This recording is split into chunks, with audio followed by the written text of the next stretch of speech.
পুনৰ মই আহিলোঁ আপোনালোকৰ মাজলৈ ডাঙৰ বগৰী আৰু কৰ্দৈ টেঙাৰে বনোৱা এটা আচাৰৰ ৰেচিপি লৈ। এই ৰেচিপিটোৰ কাৰণে 3টা ডাঙৰ কৰ্দৈ টেঙা লোৱাৰ লগতে ঘৰতে লগা ডাঙৰ বগৰীডালৰ পৰা মই 12টামান ফ্ৰেছ বগৰী লৈ ল'লোঁ। বগৰী আৰু কৰ্দৈ টেঙাখিনি ধুই মই ভালদৰে কাপোৰেৰে মুচি লৈছোঁ, যাতে ইয়াত পানী নাথাকে। তাৰপিছত ভিডিঅ'ত দেখুওৱাৰ দৰে মই কৰ্দৈ টেঙাৰ হীৰাবিলাক কাটি ল'লোঁ। কৰ্দৈ টেঙাৰ হীৰাবিলাক কাটি লোৱাৰ পিছত মই ভিডিঅ'ত দেখুওৱাৰ দৰে অকণমান ডাঙৰ ডাঙৰ টুকুৰাকৈ দীঘলে দীঘলে কৰ্দৈ টেঙাটো কাটি ল'লোঁ।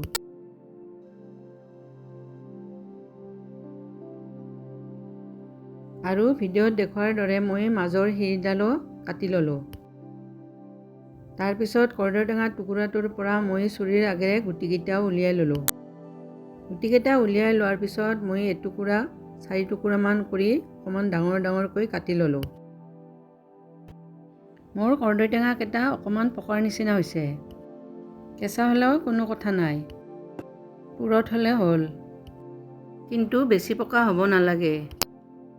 কৰ্দৈ 3টা মোৰ কাটি লোৱা হৈ গ'ল। এতিয়া ধুই শুকান কাপোৰেৰে মুচি লোৱা বগৰীকেইটা মই কাটি ল'ম। সেয়ে এটা বগৰী লৈ মই ভিডিঅ'ত দেখুওৱাৰ দৰে কাটি গ'লোঁ।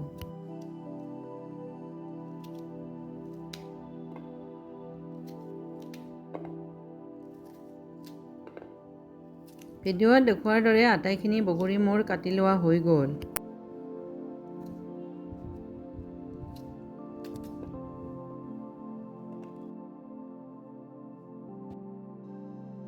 এতিয়া বগৰীখিনিৰ ওপৰত মই কৰ্দৈ টেঙাখিনি দি দিলোঁ। কৰ্দৈ টেঙাখিনি লোৱাৰ পিছত মই এখন চামুচেৰে ইয়াত অকণমান ভৰাকৈ 2 চামুচ নিমখ লৈ ল'লোঁ। তাৰপিছত প্ৰয়োজন অনুযায়ী ইয়াত মই আধা চামুচ হালধিও লৈ ল'লোঁ। যিহেতুকে ইয়াত সানি ল'বলৈ মোৰ অসুবিধা হ'ব, সেয়ে মই এটা ডাঙৰ চাই ষ্টীলৰ বাউল লৈ ল'লোঁ। কাঁচৰ বাউল হ'লে বেছি ভাল হয়। তাৰপিছত কৰ্দৈ আৰু বগৰীখিনি ইয়াত মই ঢালি ল'লোঁ। ঢালি লৈ হাতেৰে মই ভালদৰে মিহলি কৰি ল'লোঁ। মিহলি কৰাৰ পিছত পুনৰ মই বগৰীৰ টুকুৰাকেইটা মাজেৰে দুটুকুৰা কৰি কাটি গ'লোঁ। এইটো অৱশ্যে মোৰ দেখুওৱা নহ'ল, সেয়ে মই এটা বগৰী কাটি দেখুৱালোঁ। বগৰীখিনি দুটুকুৰা কৰি কাটি লোৱা হোৱাৰ পিছত মই ঢাকনি মাৰি ৰাতিটোৰ কাৰণে ৰাখি দিলোঁ। নেক্সট ডে মৰ্ণিং মই ৰাতিপুৱা ঢাকনিখন গুচাই ল'লোঁ আৰু এইখিনি মই এতিয়া ৰ'দত দিম। তাৰপিছত ষ্টীলৰ থাল এখনত মই প্লাষ্টিকৰ ছিট এখন লৈ ল'লোঁ আৰু শুকান চামুচ এখনেৰে মই নিমখ পানীৰ পৰা কৰ্দৈ আৰু বগৰীখিনি উঠাই গ'লোঁ। কৰ্দৈ আৰু বগৰীখিনি নিমখ পানীৰ পৰা উঠাই লোৱাৰ পিছত মই ৰ'দত দি দিলোঁ। 1-1.5 ঘণ্টামান এনেকৈ ৰ'দত থকাৰ পিছত পুনৰ মই এইখিনি সোনকালে শুকাবৰ কাৰণে 2খন ডিছত লৈ ৰ'দত দিলোঁ। আৰু আচাৰখিনি দিবৰ কাৰণে কেইটামান পকা জলকীয়া মই ধুই কাপোৰেৰে মুচি ল'লোঁ। তাৰপিছত ভিডিঅ'ত দেখুওৱাৰ দৰে কেঁচিৰে সৰু সৰু টুকুৰা কৰি কাটি লৈ মই ৰ'দত দি দিলোঁ। ৰ'দ টান হোৱা কাৰণে এদিনতে মোৰ কৰ্দৈখিনিৰ পৰা পানীখিনি শুকাই গ'ল। সেয়ে এইখিনিৰ এতিয়া মই আচাৰ বনাম। আচাৰখিনিৰ কাৰণে মই এতিয়া এটা মছলা তৈয়াৰ কৰি ল'ম। সেয়ে সৰু কেৰাহী এটা লৈ ল'লোঁ। কেৰাহীত এখন অকণমান ডাঙৰ চাহ চামুচেৰে এচামুচ মই জিৰা, এচামুচ ভৰাকৈ ধনিয়া আৰু সেই চামুচখনেৰে মই 1.5 চামুচ চফ লৈ ল'লোঁ। আৰু লগতে মই 1/4 চামুচ মিঠি গুটিও ল'লোঁ। আৰু সেই চামুচখনেৰে মই ইয়াত হালধীয়া সৰিয়হ এচামুচ লৈ ল'লোঁ। তাৰপিছত আটাইখিনি মছলা লৈ মই গেছত কেৰাহীটো উঠাই দিলোঁ। মছলাখিনি অকণমান গৰম হ'বলৈ ধৰাত ইয়াত মই 1/4 চামুচ আজৱাইন লৈ ল'লোঁ। তাৰপিছত মিডিয়াম ফ্লেমত লৰাই লৰাই এইখিনি মই ভাজি থাকিলোঁ।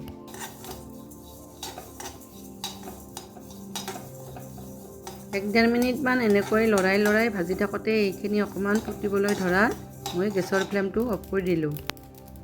যিহেতুকে এইখিনি গ্ৰাইণ্ড কৰিম, সেয়ে মিক্সিৰ সৰু জাৰটোত মই লৈ ল'লোঁ। পুনৰ কেৰাহীটো মই গেছত উঠাই দিলোঁ। কেৰাহীটো গৰম হোৱাত মিডিয়াম কাপ এটাৰে মই প্ৰথমে 1 কাপ তেল দি দিলোঁ। পিছত প্ৰয়োজন হ'লে পুনৰ মই ইয়াত তেল গৰম কৰি দি দিম। তেলখিনি অকণমান গৰম হোৱাত ইয়াত মই 1/4 চামুচ পাঁচফোৰণ দি দিলোঁ। পাঁচফোৰণখিনি ফুটিবলৈ ধৰাত গেছৰ ফ্লেমটো মই অফ কৰি দিলোঁ, কাৰণ তেলখিনি বহুত বেছি গৰম হ'ব নালাগে।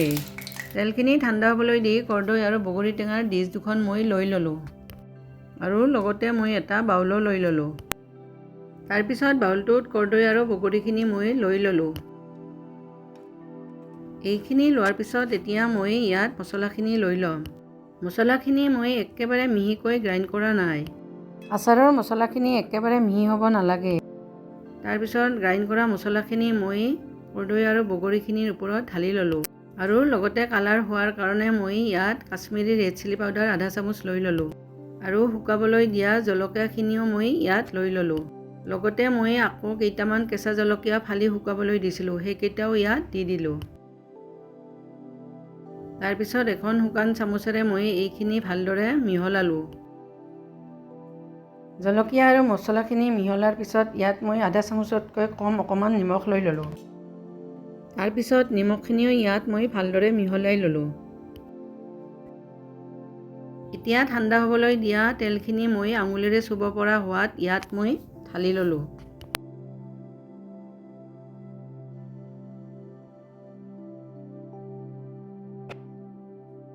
যিহেতুকে মোৰ বাউলটো সৰু হ'ল, সেয়ে মই আচাৰখিনি পুনৰ কেৰাহীটোতে লৈ ল'লোঁ। তাৰপিছত চামুচখনেৰে মই আচাৰখিনি ভালদৰে মিহলাই ল'লোঁ। আচাৰখিনি ভালদৰে মিহলাৰ পিছত ইয়াত মই ভিনেগাৰ 2 চামুচ লৈ ল'লোঁ।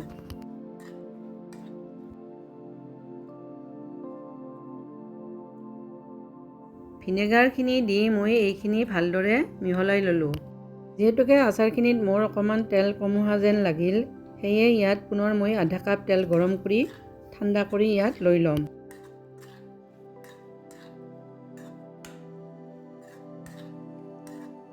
ভালদৰে মিহলি কৰাৰ পিছত মই আচাৰখিনি পুনৰ বাউলটোত লৈ ল'লোঁ আৰু এখন চেকনি ঢাকি দি এইখিনি ঠাণ্ডা হ'বলৈ দিলোঁ। তাৰপিছত ভালদৰে ধুই শুকান কৰি লোৱা পৰিষ্কাৰ কাঁচৰ বৈয়াম এটাত মই আচাৰখিনি ভৰাই ল'ম। কেইদিনমান পিছত আচাৰখিনি খাব পৰা হৈ যাব। যিহেতুকে এই বগৰীখিনি বিজলুৱা নহয়, সেয়ে কৰ্দৈ টেঙাৰ লগত ধুনীয়াকৈ মিলি গৈছে। মোটামুটি আমি সকলোৱে জনা চৰ্দি কাহৰ কাৰণে বহুত উপকাৰী কৰ্দৈ টেঙাৰ পোৰাৰ চাটনি ৰেচিপিটো শ্বেয়াৰ কৰিম বুলি ভাবিলোঁ। এই চাটনিখনৰ কাৰণে মই 2টা আধা পকা ডাঙৰ চাই কৰ্দৈ টেঙা লৈছোঁ। তাৰপিছত গেছৰ চুইচটো অন কৰি মই কৰ্দৈ টেঙা 2টা জুইৰ ওপৰত দি দিলোঁ। গেছৰ ফ্লেমটো মিডিয়াম কৰি কৰ্দৈ টেঙা 2টা মাজে মাজে ওলটাই থাকি মই পুৰি থাকিলোঁ। এনেকৈ মাজে মাজে ওলটাই থাকি 2-3 মিনিটমান পুৰাৰ পিছত কৰ্দৈ টেঙা 2টা মোৰ পুৰা হৈ গ'ল।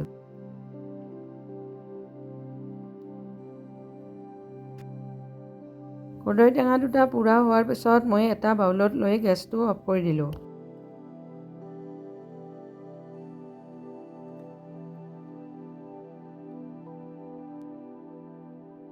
এতিয়া কৰ্দৈ 2টা মই ধুই ল'ম। সেয়ে কৰ্দৈ 2টাত অলপ অলপকৈ পানী ঢালি মই লাহে লাহে ধুই ল'লোঁ,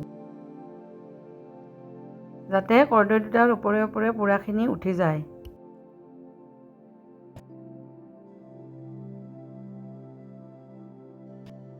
ধুই লোৱা কৰ্দৈ টেঙা 2টা মই এখন ডিছত লৈ ল'লোঁ। তাৰপিছত ইয়াত মই 2টা কেঁচা জলকীয়া মিহি মিহিকৈ কাটি দিলোঁ আৰু লগতে ইয়াত মই অলপমান ধনিয়াও কাটি ল'লোঁ। ধনিয়া দিলে কৰ্দৈ টেঙাৰ চাটনিখন খাবলৈ আৰু বেছি টেষ্টি হয়। ধনিয়াখিনি কাটি লোৱাৰ পিছত প্ৰয়োজন অনুযায়ী সৰু চামুচ এখনেৰে ইয়াত মই আধা চামুচ নিমখ আৰু এচামুচ মই কেঁচা সৰিয়হৰ তেল লৈ ল'লোঁ।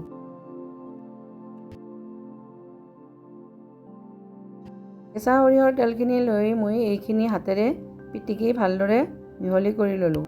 কৰ্দৈ টেঙাৰ এই চাটনিখন বহুত টেষ্টি হোৱাৰ লগতে বহুত উপকাৰীও হয়।